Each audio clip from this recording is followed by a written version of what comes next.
Salut à toi et bienvenue sur HTA Hack ton anglais, la chaîne pour que toi, lycéen, étudiant ou jeune diplômé, tu puisses rattraper le temps perdu en anglais.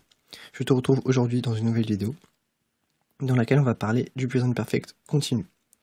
Donc je tiens à préciser que c'est un point qui m'a posé d'énormes difficultés pendant très longtemps, plus que le present perfect. En fait, je ne comprenais pas quand utiliser ce temps-là par rapport au moment où il fallait utiliser le present perfect. Donc je vais te donner des éléments de réponse qui m'ont aidé moi à comprendre dans cette vidéo. Donc premièrement, comme d'habitude, comment construire ce temps-là? Il y a 3 étapes, parce qu'il y a 3 mots. Tu prends to have au présent. Donc she, he, it, has, we, you, they, have. Donc comme au present perfect. Tu rajoutes, et c'est là la spécificité de ce temps-là, le participe passé de to be, qui est been. Donc ce mot-là va toujours apparaître dans ce temps-là. Tu auras toujours been. Et ensuite, tu ajoutes le verbe que tu veux utiliser à la forme ing. Donc si tu veux utiliser le verbe to rain, pleuvoir, tu vas dire raining. Donc it has been raining, il a plu. D'accord?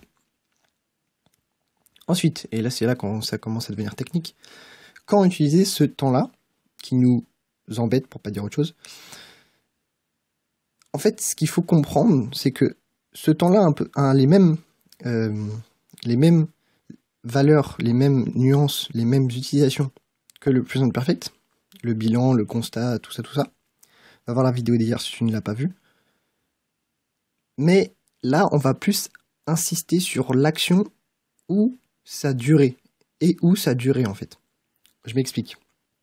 Quand tu as une action qui était en cours jusqu'à maintenant, ou une action qui a commencé dans le passé et qui continue dans le présent, tu vas utiliser ce temps-là. Un exemple. We have been waiting for an hour. Nous avons attendu pendant 1 heure. Et nous sommes toujours en train d'attendre.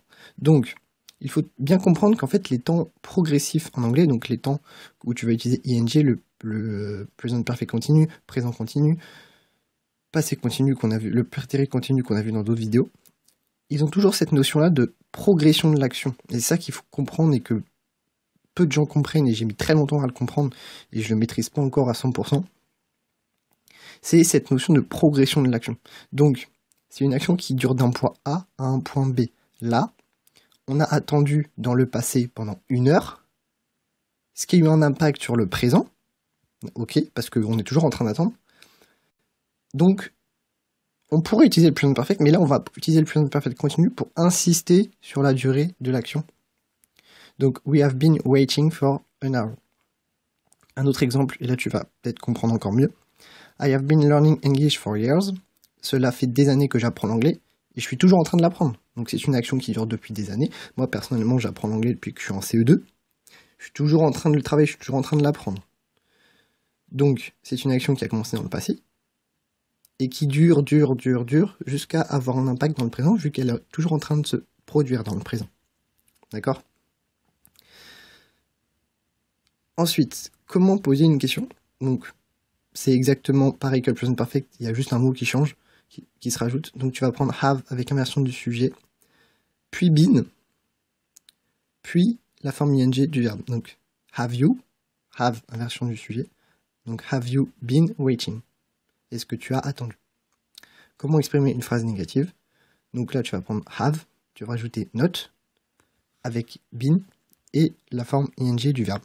Donc, I have not been learning, je n'ai pas appris. Donc voilà, j'ai essayé d'être simple, mais des fois, peut-être quand je suis trop simple, peut-être que je dis des bêtises. Donc si tu as remarqué une erreur, n'hésite pas à me le signaler. N'hésite pas à me contacter si tu as des questions. On peut travailler des points ensemble. Je sais que je suis pas parfait dans mes explications, mais je suis comme toi en fait. Je continue à apprendre l'anglais. Je partage juste mes apprentissages. Et ça, crois-moi, ça m'a posé énormément de difficultés de compréhension. Donc je te partage ici. Je t'ai partagé ici ces éléments-là. Va liker ma page Facebook. Abonne-toi à la chaîne YouTube si ce n'est pas encore fait. Et moi, je te dis à demain dans une nouvelle vidéo.